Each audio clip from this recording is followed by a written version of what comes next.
Bonjour, je suis Patricia de 3mchristiancommunity.com.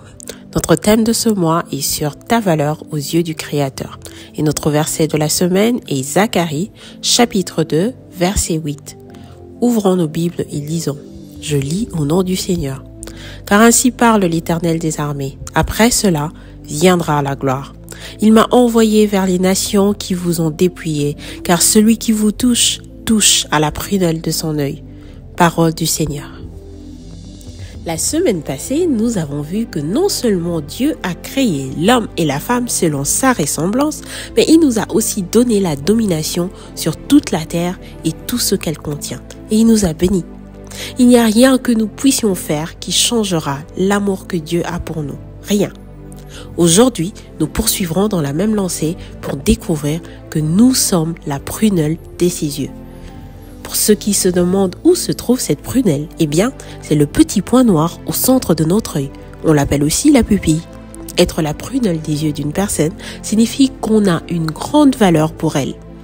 De tous les êtres que Dieu a créés, l'humain est l'être qu'il chérit le plus et à qui il témoigne toute son affection coûte que coûte. N'est-ce pas fantastique ça? Je ne sais pas pour vous, mais je préfère avoir ma vue intacte que de la perdre. Imaginons quand un corps étranger se retrouve dans notre œil. Combien c'est inconfortable. Bon, entre nous, comment réagiras-tu face à une personne qui introduit quoi que ce soit dans ton œil? Pas besoin de reprendre. Mais nous savons tous que ce ne serait pas beau à voir, ni peut-être agréable à entendre. C'est clair que notre premier réflexe sera de nous défendre. C'est pareil avec Dieu. Parce que nous sommes la prunelle de ses yeux, tout ce qui osera nous faire du mal aura personnellement affaire à lui. Dieu ne laissera pas impuni tout ce qui nous attaque, nous humilie, etc. Et pour dire vrai, je n'aimerais pas être à la place de cette personne qui a des problèmes si personnels avec Dieu lui-même. Non.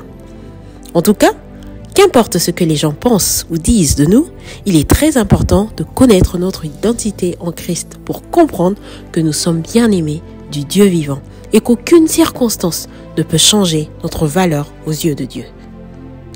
Nous allons faire le même exercice que la semaine passée et nous allons appeler à l'existence ce que nous ne voyons pas encore à cause des limitations de notre mentalité. Je nous encourage alors de prendre à nouveau un bout de papier et un stylo, d'écrire les situations dans lesquelles nous nous trouvons pour mieux identifier les mensonges dans lesquels le diable veut que nous vivions, de lire la Bible au quotidien, d'écrire les vérités et promesses de Dieu pour nous que nous trouverons dans la Bible.